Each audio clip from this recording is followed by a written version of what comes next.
So good evening. We are back to the study of the Spirit's book. Last week we started the law of society. We did the first part, and then we did the law of isolation. We did a couple of questions. So we're going to start today on question 771. Okay? Paco, can you read for us today? You're on mute. Okay. 771. What should we think of people who renounce the world to devote themselves to helping the poor? They bring about their own elevation by lowering themselves voluntarily. They have double merit for placing themselves above material pleasures and doing good by fulfilling the law of labor. And what about those who retreat from society seeking tranquility for certain kinds of labor? Those who retreat from society for such a reason are not selfish. They do not isolate themselves from society since their work is for the general good. So last week we discussed a little bit this isolation, and we live in society. We evolve together. We cannot evolve by ourselves. When we isolate ourselves from society, the Spirit tells us that we are being selfish. We talked about exceptions, of course, but they are very rare. Those that are able to enter in states of meditation that helps elevate the vibrational atmosphere of Earth, but these are the exceptions of the exceptions. Now, in these specific questions, Kardec asked the spirits, what about those that renounce the world to devote themselves to helping the poor? And this is charity, right? So if it is charity, it is something very praiseworthy, especially if they are leaving behind comfortable positions and comfortable situations, and they dedicate themselves to help those in need. So every time we are using our time to help and assist others, we are following the natural law, and we are doing what we are supposed to do. Without charity, there is no salvation. But there is another case, of course, those that isolate themselves for certain kinds of labor. And what Kardec means here is those that to be productive and to do the work that they are doing that is helping society, they need to work in solitude. They need to isolate themselves. And, as the Spirit says, since their work is for the general good, they are not isolating themselves from society. They are just taking a time distant from society. And we talked last week about the necessity sometimes to move away from everything, to regain our balance, to find peace. And sometimes it can be necessary, and it's productive for ourselves, right? Yesterday I was watching someone talking about productivity at work, right? And he said that our brain can deal with 90 minutes of continuous work. After 90 minutes, start losing capacity, and the quality of the work deteriorates. So he said, we need to, after 90 minutes of continuous work, to take a break for 15 minutes. Then our brain rewires and is ready to do another 90 minutes. So if we apply this to our lives, right, sometimes life can be overwhelming.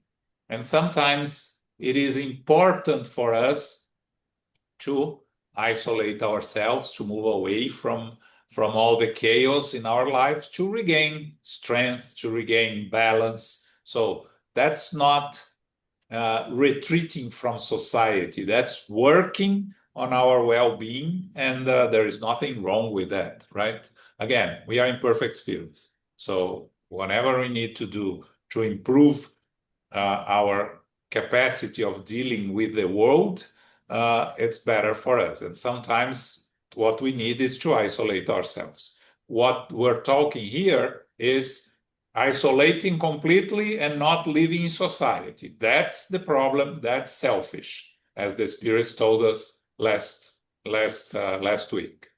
Okay. So, so last week we spoke of absolute and relative isolation, right? So the absolute isolation is the one that is done out of selfishness. That's the one that is against the natural laws, that is against our nature as sociable animals. We are meant to be together because we need to learn from one another. And we need to pass along what we have learned to one another. Now, this question deals with a relative or even a pseudo isolation, because one, if in an act of charity, you kind of isolate yourself from your loved ones to help the poor, you're not really isolating because you are associated with the poor. Unless you tell me a way that can help the poor in isolation, which I try to think of one, I can find an answer. You have to be relating with the poor, and that is tremendous work of charity. And the old one, as John said, is temporary. You need to do a certain kind of work. Let's say that wonderful woman who isolate themselves from society to study the gorillas in the Congo mountains. That was work of isolation. She need to go into their environment, be one of them, so to say, associated with the gorillas. Doesn't count, I think. It was work of isolation, was extremely productive. And so sorry for those who care to learn more about primates, of course. And there are other professions in which, in order to do the research, in order to do the work, they have to step away from society. But usually it's temporary.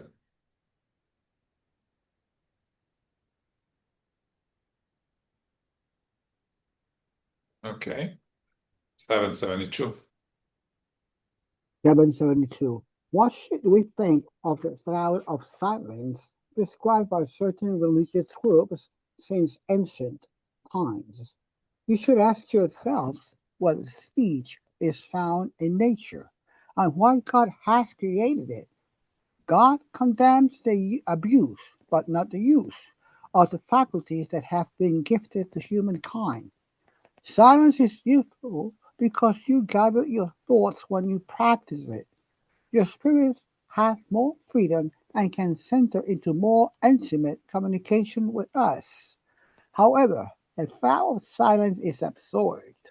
Those who view these voluntary deprivations as acts of virtue are prompted by good intention, but they make a mistake in doing this because they do not truly understand God's laws. The vow of silence, as the vow of isolation, deprives human beings of the social interactions that provide the opportunities of doing good and fulfilling the law of progress. Yeah. I think that nowadays you'll find less and less this vow of silence in religious communities, but I think they still exist, right? And again, we have to think with logic, right? We have to be rational. If we are given the ability to talk, why is that? Because we need to communicate with each other and because it helps us grow. So you stop talking. What you are doing to yourself, you are making your life and the life of those around you more difficult. So where is the progress in that, right? So the spirits are very clear here. A vow of silence is absurd, right? Again, to be quiet and to listen, that's a quality that we need to learn to develop. To listen, sometimes to ourselves to be quiet, meditate, enter into connection with the spiritual world. But this is not a vow of silence. What they are talking here is vow of silence, not talking because of religious beliefs. And that's what they are saying here is absurd, because God gave us the ability to talk. And when we go back to animals, right, more and more they are finding ways that animals communicate with each other, right? And recognize each other and call each other by some certain sounds, right? Different sounds for different animals, certain types of animals. So, of course, if we have the ability to communicate, why should we not use this ability? That goes against the natural law, of course. So Kardec here concludes, right? The vow of silence and the vow of isolation deprives human beings of the social interactions that provide the opportunities of doing good and fulfilling the law of progress. So it's as simple as that, right? It goes against the natural law. And it's not that you are just delaying your progress, right? By deciding to follow this out of regular activities in human nature, right? So I think nowadays, well, isolation, I will still have a lot of people that believe that isolating themselves from society is going to prevent them from being contaminated by society, but it's very selfish. And the vow of silence because of religious beliefs, it's misconceptions. But again, you go back to the spiritual world and you have to relearn to communicate, right? Because we're still not at the stage that we can communicate through thoughts there. So we'll have to relearn to use the language. Okay? I just want to add that this is very interesting because even though it says, okay, speech was given to you, okay, as part of nature, but also pride in the what you call it in the practice of silence. That's my point. It's definitely for the prior practice of silence. That is, condemns the abuse, not the use. Yes. Perfect. Okay, so we have to be very careful because we have to know what we're not supposed to. We have to speak. No. Sometimes it's necessary to just to be quiet. Yeah, like you say, right? You have 2 ears and one mouth, so you should listen more and talk less. That's But right. doesn't mean not talk. Not talk exactly. So we have to be careful how do we understand this. Yeah. Okay. Go on. Family ties. Family ties. 773. Why is it that in the case of animals, parents and children forget each other when the latter no longer need to be cared for? Animals live a physical life and it's not a moral life. The tenderness of the mother for her young is prompted by the instinct of self preservation for her offspring. When these beings are able to take care of themselves, her job is done. Nature asks no more of her, and she abandons them to busy herself with the next newborns. Yeah, again, we should not compare ourselves with animals. We have evolved. We went through the animal phase. As a spiritual principle, we learn a lot of the instinctive behaviors that we care, and the instinctive behavior of the the mother for the young in the animal kingdom is instinctive. It's not real affection as we have in the human phase. Humans. So what they do is they protect their cubs or their, I don't know what the names of the other Puppies. puppies or yeah. out of instinct, and that's all. So when they become independent, they don't even recognize that they are related in a sense, right? Now, when we talk about humans, we have a moral life already, right? We have intelligence, we have sentiments, and part of this is to take care, to relate with our families. We grow and evolve with family ties, and we are going to see that the importance of family ties here. So we should not be comparing ourselves to animals because we are beyond that. So the same way we are not comparing animals to plants, right? And animals are a step ahead of plants. So why plants need something and animals need something different? Because it's different species, right? Okay. 774. Some individuals have inferred, based on the abandonment of young animals by their parents, that human family ties are merely a result of social customs and not a law of nature. What should we think of this? Human beings have different destiny than animals. Why do you always want to make them equals? For humans, there is something beyond physical needs. They feel an instinctual need to progress. Social ties are necessary for progress, and family ties strengthen social bonds. This is why family ties are a law of nature.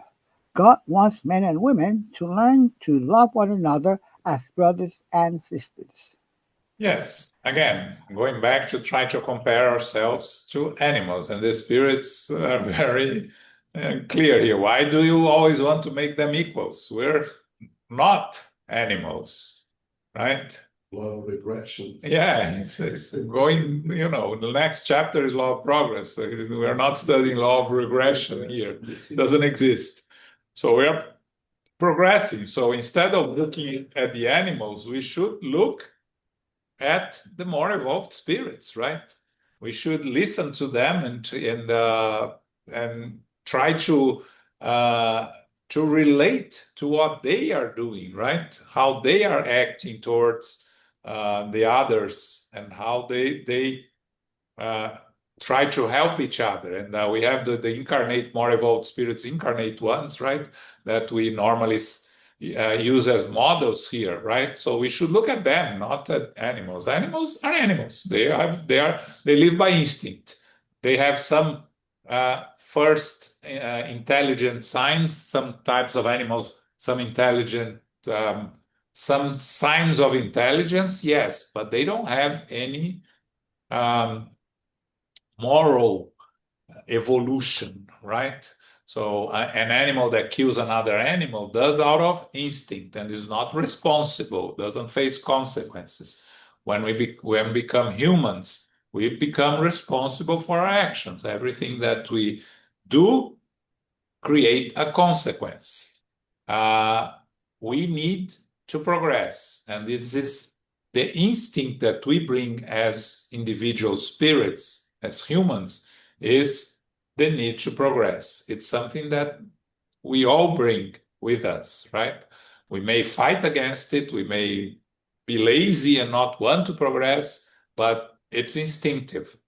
Like the belief in God is instinctive, right? Or those that do not believe in God may make a conscious decision to not believe in God. That's why the majority of the population of the world still believes in God, because it's instinctive. What we need to learn here, as the Spirit tells us, God wants men and women to learn to love one another as brothers and sisters. And this is why family ties are important, because we are learning living in family. We are learning to solve relationship problems and learning to love one another. When we become perfected spirits, we will love all as one big family, right? There will be no differences between all those spirits. They will all be our family.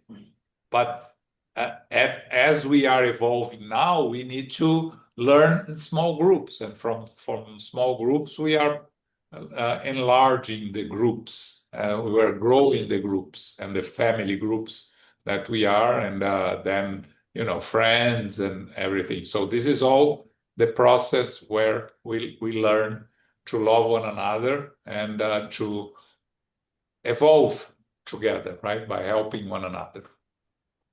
Okay. What would be Yes, Danny. Don't the elephants keep together like as a family? I don't think the mom abandons the baby. Yes, it's true, and not only elephants. You see, this question is with this zoology that we had of 1850s now. With new studies today, you see that that's not really the case as they knew at that time. They have done this research the zebrafish, those little tiny fish that we have in aquariums. And they have noticed that they were able to tag for special tags on those, that they do recognize not only immediate family, but relative family. And when they form the school, for like a bowl of them, right? When they expose them to some kind of danger, the bigger ones try to push the ones that is family towards the center of the bowl of the school and push the non-family outside of the center, out the center, so that they can eat it first, right? So even with fish, there is that recognition done today with now modern studies, technology, among the chimpanzees, among the gorillas, among the primates they actually expect, but among us lions, they recognize. I mean, daddy will mate with the daughter if not the daughter is fertile, and that's sure is going to happen. But they know what they're doing. Yeah, and you have the penguins. I don't know which type of penguins. They're monogamous, right? They mate for life. Eagles are monogamous. Yeah. Swans are monogamous. It's a lot of. So to be monogamous, you have to have a recognition of your partner, right? So it is the first. As we learn more, we are going to probably understand better. It's the first instinctive building of families, right? That will bring when we become humans, right? So if in nature, instinctive, we are already forming families, it's just because it's part of the natural law, right? And it should just evolve for even a tiny fish with that, what's the size of the brain of a fish, So it shouldn't improve. That's why the scripts tell us here that the end of the family ties would be a regression, would be to go back to the stage of animalia. Yeah. Even worse. Which is the next question, right? But it's exactly that. It's selfishness, right? Next question is very small one and quick. What would be the effect on society if family ties were relaxed? It would lapse into selfishness. Yes, and we have to reflect on that, right? Because we are living in a society where family ties are being relaxed in different forms, in good ways and in bad ways, right? As everything, when we evolve, we are experimenting and we make mistakes. We learn from our mistakes, we improve. So, parents and children, right? We see more and more children leaving behind parents when they grow up and become more and more distant from their families in certain regions of the world, right? Other regions less. Depends on where you go. But But what we need to understand here that according to Spiritism, we are born into a family for a reason. There is the relationship between those in the family are there for all of them to learn from it, to solve past problems, to build a better future. So if we give up on the family, we are giving up the opportunity to progress. Of course, it doesn't mean it doesn't mean that you have to stay with an abusive partner, or you should keep an abusive child in your home, or son or daughter abuse if they are being abused by them, right? Sometimes you need to separate for your own safety.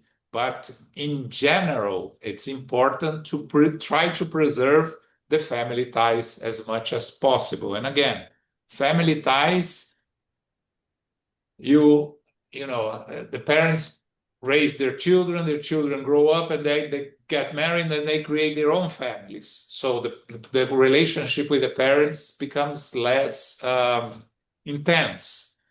But out of respect, out of gratitude to our parents, we are responsible to keep the ties with the parents as much as we can. Of course, we are imperfect spirits. There are a lot of times that becomes impossible. But in theory here, as a general rule, the family ties are very important and should be preserved as much as we can, to the best of our ability to preserve them, accepting that we are all imperfect spirits, that we are going to have problems, and we need to learn to address those problems.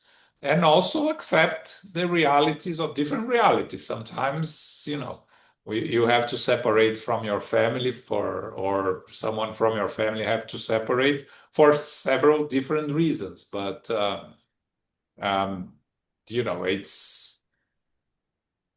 it's always important to be aware of the importance of family ties. Okay? I believe that the family is important because it's kind of a stepping stone to the ultimate realization that we are all brothers and sisters. Yes. Because if you take people from northern part of Europe or the Anglo-Saxon type of family, you're going to find that are basically nuclear type of family, mother, father, and children.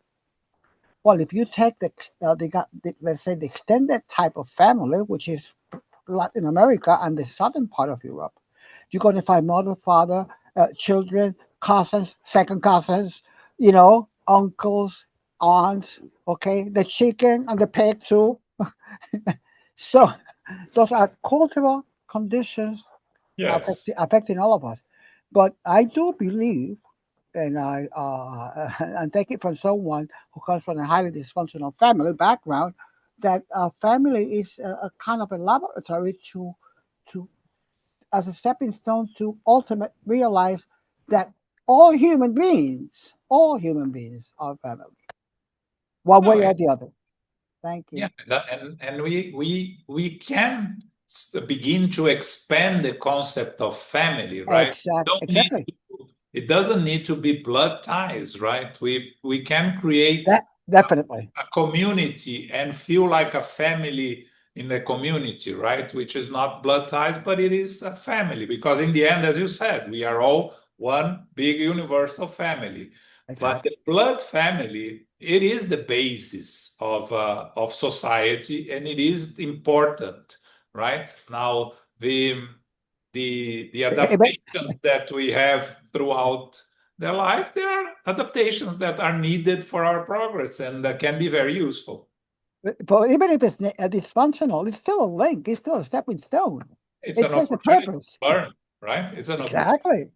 to learn to forgive, to learn to accept the differences, to learn to accept your own limitations in dealing with these situations, right? Because Or learn to rescue yourself.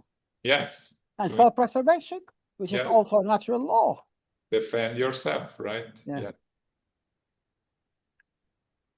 Okay. All right. We're changing laws. We are Now. going to the law of progress now. Okay. Wow. Okay. State of nature. Because before we start with state of nature, I went to look for the definition of state of nature because I think it's important for us to. I'm going to read here. In ethics, political philosophy, social contract theory, religion, and international law, the term state of nature describes the way of life that existed before humans organized themselves into societies or civilizations. Okay, that's the definition of state of nature. I had to look for it because every time I come to this in the Spirit's book, I always reflect on what they're talking about. So now I fully understood, and then you go into the questions, you understand also why they separate. Okay. But I also like to bring up that is it true that a human being found himself or herself in a state of nature? Are we by design social beings? That's something I don't know the answer. I don't know the answer. Yes, we are. It's something to pose because this state of nature, it could be an intelligent question, but it could be also just a dialectical exploration because we don't know if we have ever been in such a state. I think we were in the state of nature when. What's the question again? Uh, What's the question again? it was not a question. It was No, it's not a question. It's something. It's a perspective. reflection. Yeah, it's a perspective. I question myself: has a person, a human being, actually been in a state of nature? Because by design we are social beings. So this comes down to an intelligent speculation in terms of how would we be if there was such a state, to explore the inner workings or motivations aside, keeping all the things equal, like they say in science. So it's something to think about. Yeah, on this first question, Kardec is going to explain what is the state of nature and the phase of human race in the state of nature. Yeah. So if you read, we are going to understand a little better. Yeah, Rousseau and Thomas Hobbes actually work on those issues. Rousseau, a French one, and Thomas Hobbes also work on those issues. Yes, yes. It's from their time that this definition. Exactly. Yeah. 776. Are the state of nature and law of nature the same thing? Very good. No, the state of nature is the original state. Civilization is incompatible with the state of nature, while the law of nature contributes to the progress of humankind. The state of nature is the first phase of the human race and the starting point of its intellectual and moral development. Human beings, born imperfect and containing the seed of the betterment, are not destined to live in the state of nature forever, just as they do not remain in the state of infancy. The state of nature is brief, and human beings outgrow it through the progress and civilization. On the contrary, natural law rules mankind as a whole. People improve as they understand its law more clearly and mold their actions to adhere to it. So a state of nature, as Kardec says, is the first phase of human race. So as we leave the animal phase and we become individual spirits, when we start to develop our intelligence, we start to develop our free will, we are in a state of nature, right? And from them, it's the very beginnings, the infancy of our evolution as spirits. Now, the question is, law of nature or natural law and state of nature are the same thing? And the question is, of course, not. The natural law is, we already studied, the law of nature or natural law is the law perfect law that God creates that governs. We can call it also the divine law that governs the universe. The state of nature is the first phase of our evolution, and as the spirits say here, civilization is incompatible with the state of nature, because in the state of nature we don't have families, we don't have any ties. We are just acting basically by instinct because we just left the animal phase, but we are starting to accumulate some basic knowledge, some basic development of free will, and basic understanding of what happens around us. Of course, with a lot of fear of everything happening around us that we don't understand, and trying to find shelter, trying to procreate, and trying to survive. Try food, shelter, and procreate. But in doing that, eventually, we see the importance that we are going to defend ourselves better if we get together in a small group. So the moment we get together in a small group, we're leaving the state of nature behind, and we are beginning to form the first roots of a very crude civilization, but it's already the first stages of civilization, right? So we are not destined to live in the state of nature. Spirits, of course, are not. Just that we don't stay as infants. We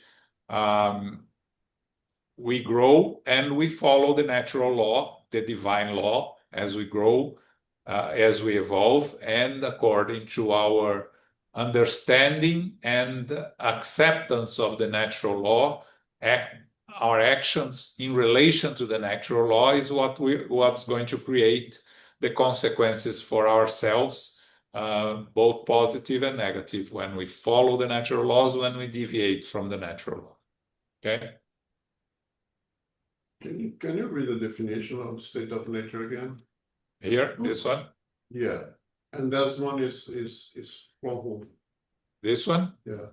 It's from yeah. So it's a definition found in ethics, political philosophy, social contract theory, religion, and international law. The term state of nature describes the way of life that existed before humans organized themselves into societies or civilizations. I have a big problem with that. Because that's the definition by 766 philosophers. 766. When Kardec asks, is social life found in nature? The answer is certainly. God made human beings to live in society. So what Patrick says makes more sense to me, that by that definition, we never live in this state of nature because we're being created to live in society. Exactly. Well, Kardec says here that are not human beings are not destined to live in the state of nature forever, just as they not remain in the state of infancy. If they are not destined to live forever, it's because they live there somehow. Yeah, so that is against what 7.6 says, because God created man to live in society. Well, So Very good. I like that. Very good. in that stage, the state of nature is a human philosophical creation. yeah, it can be. We don't have we have some Let's start with Paco that yes. some Of investigation. course. That's I agree with him. I agree with him. Okay. Go Paco! I agree with him. All right. So we leave it at that. But as a matter of intelligent speculation, we can actually talk about it. Yeah, I believe that too. Yeah, the definition I read is from philosophers, right? But it's a philosophical definition. And according to what I read here from Kardec, we go through this state of nature. But anyways, we're not going to reach a conclusion here. So let's continue. Okay. Wild dogs, they live in society. And they are in a state of nature, and in society. But in society, it has an instinctive way of to protect themselves, But right? it's still society. Yeah. I don't know. Yeah. All right. 777. In the state of nature, people with fewer wants do not have many of the tribulations as human beings who are socially more advanced. What should we think of the opinion of those who regard the former state as being that of the most perfect happiness that can be obtained on earth? What do you expect? That is the ignorant beliefs of the brute. Such happiness is that of an animal, but there are people who know better. Children are also happier than adults. Yes. So the question here is that I don't what understand. what do you think of the Tell me in English because I missed it.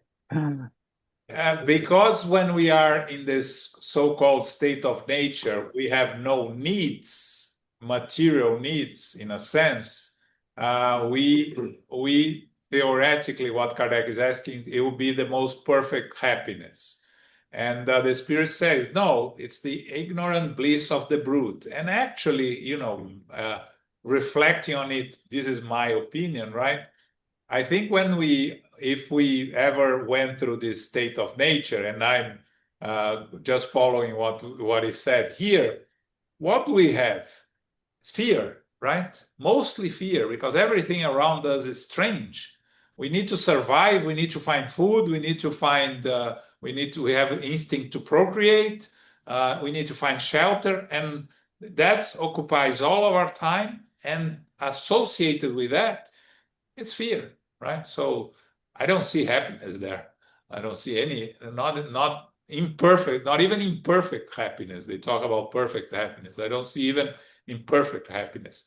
Children are happier than adults, as the spirit says here. That we can partially agree, right? Because children have happiness in their innocence, but to think that going back to the state of nature, as they said here, it's to find perfect happiness, right? Sometimes you watch those movies about nature, right? People living in nature, so beautiful. But then you go there are only bugs, and they're cold bugs and all that thing, or too hot, too cold, many bugs. So you see, from looking at the TV, it's beautiful nature, but real nature is not that friendly, so to say, right? Okay. All right. Last one on the state of nature. Okay. Can humankind regress to the state of nature? No. Humankind must always progress and cannot return to the state of infancy. If they progress because it is God that has willed it, if they progress because it is God has willed it. An assumption that people can revert to their primitive condition is to deny the law of progress. Yeah, the laws of progress. So we cannot regress. That's No. simple as that. Humankind must always progress. That's the natural law. That's the one of the moral laws. So we cannot return to the state of infancy. We cannot regress. And I know this is a subject that people that have limited knowledge of our spiritual nature and the evolution that we have, sometimes you hear a lot of people saying that civilization is going backwards, that we are getting worse than we were because 50 years ago or 100 years ago everything was better, or 20 years ago. And in reality, the law is of progress. So there are life today. It's in theory a better life than it was some years ago, right? Of course, there are people that lived better 50 years ago than they are living today for different reasons. But to deny that we are progressing both morally and intellectually is to not understand our spiritual nature, right? Again, we have to take a bird's eye view to the evolution of humankind. How can you say that it was better, 200 years ago, and you had no way to defend yourself against the diseases? Many of the diseases were unknown to us, and we would die from things we didn't know what happened. We didn't have anesthesia to protect ourselves from the treatments that we are receiving, right? We used alcohol, to drink alcohol to get drunk and not feel. But then even, 100 years ago, in many places of the world, you had discrimination and persecution. Do we still have today? Yes, we do. We are, in many ways, we are fighting against those that want to go back in time. And why do people go back in time? People that want to go back in time is because they discriminate and they think they have a privileged position in the past situation, right? And they want to go back to the privileged position that they had, and they think that what's right for them is right for everyone else. But as we continue evolving, the progress comes with liking or not, right? The example I always give is the slavery, right? When slaves were part, and again, slaves were part of humankind forever, right? If the fact that we officially don't have slaves for 150 years, which is more or less what the time we don't have slaves officially, right? Because sometimes we have some types of illegal slavery around the world. People that were in favor of slavery, why were they in favor? Because they had slaves and they benefited from it. Reverse their position and they would be against slavery. Now, we know the names of those that were in favor of abolishing slavery. We know the name of Abraham Lincoln and all the others that fought for the abolition of slavery. What are the names of those that opposed the abolishment of slavery? They're lost in time, lost in history, right? We don't know. So if we have to think of those that are fighting against the progress of humankind, and we have those nowadays, unfortunately, we always had, again, right? Some people compare things that we have today with the 50s, right? When we had a lot of backlash against some types of progress, the discrimination against races and everything. Things pass, things evolve.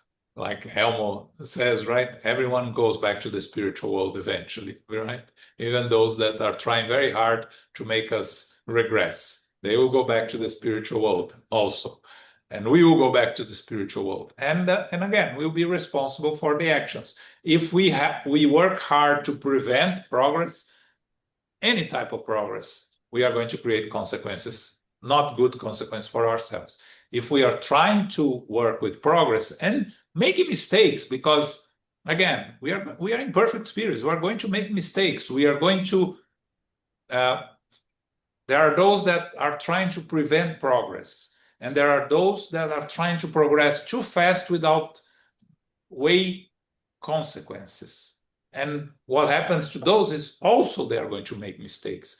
Also, they are going to abuse the freedom or so things like that. So eventually, what we have is to find, like Gandhi said, we have to find the middle ground, But we are going to progress. Humankind must always progress. That's the natural law. God has created the law. We cannot revert to, here they say primitive condition. We cannot revert to the past. We cannot go back. We will continue evolving. Okay?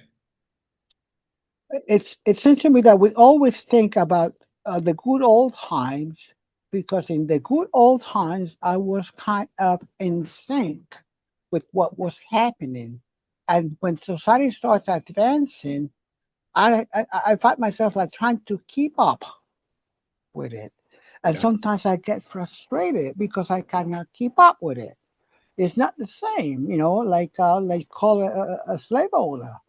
Okay, he was in the social caste on top, but now there's no slavery, so it's no longer the prominent member of society. You don't even have to go that far. To tell you the truth, you don't even have to go that far. Even people my generation, it's hard for us to keep up with the changes in technology. Yeah. You understand? We don't. We sometimes we are very reluctant to even have an email. Yeah. Okay, so we are even some of us still going home to write the checks at the end of the month.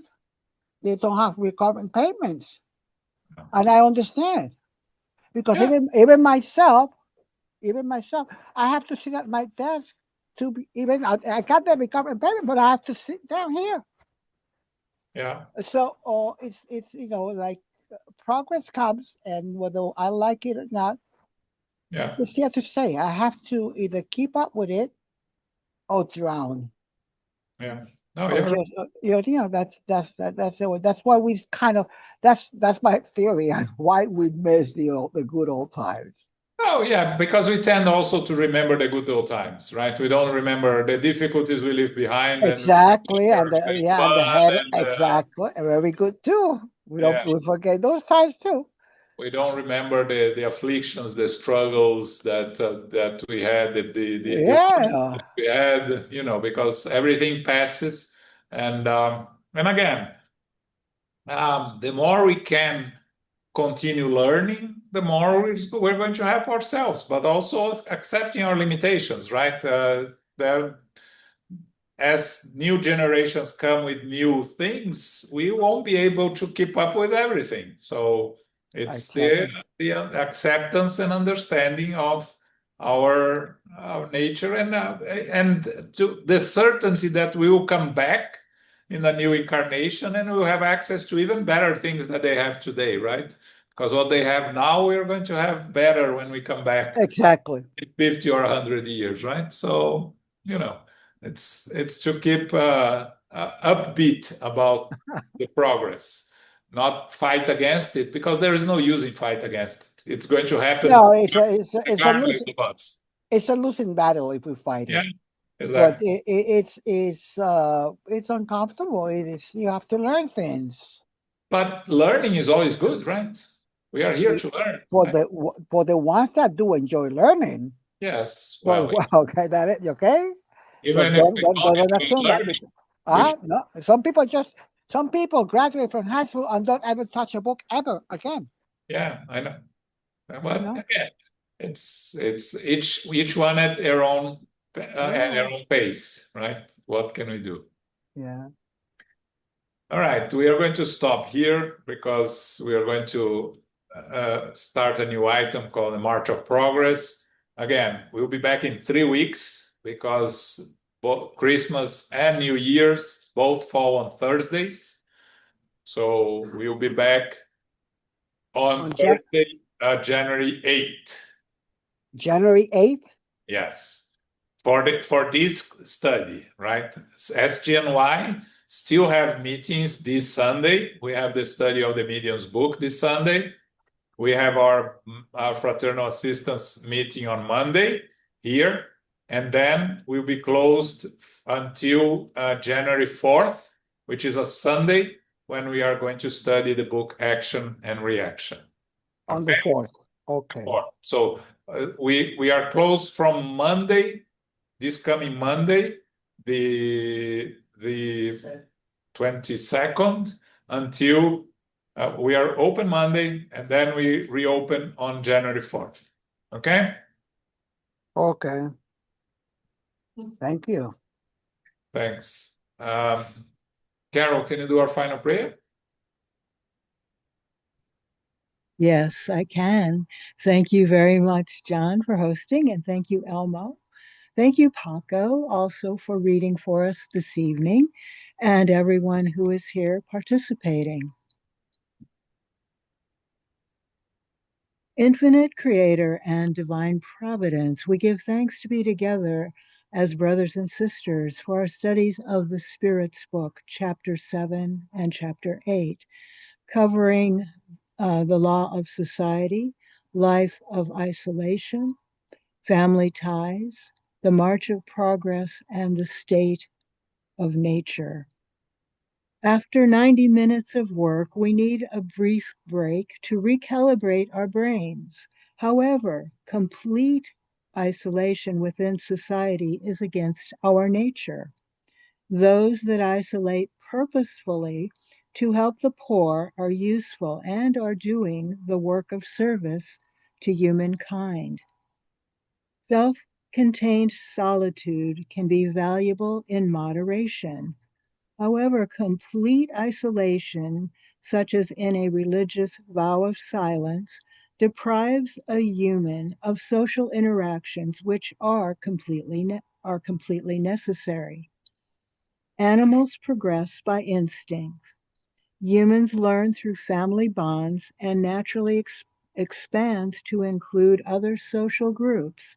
Eventually, we will include others more universally and will call them our brothers and sisters. The natural law rules humankind as a whole versus the state of nature. Humankind cannot regress and must evolve away from fear, brutality, and primitive conditions. We give thanks to our spiritual benefactors and the good spirits for guiding and inspiring us this evening. May we receive the love, light, and peace of Christ within us, and for our loved ones, our teachers, our directors, our counselors, our mediums, and our workers, and all who are participating. We pray for inner peace, and especially now for world peace, and for those that are suffering in the physical and spiritual worlds. We pray for our center, SGNY, and all Spiritus centers throughout the world, that they may grow, they may prosper, expand, and be protected throughout the day and throughout the night. As we close, we humbly ask for safety and protection as we return to our family, friends, loved ones, and co-workers. May we go forth and remind ourselves now to be beacons of love, of light, of peace, of service, and charity, which is love in action. May peace and love prevail. So be it.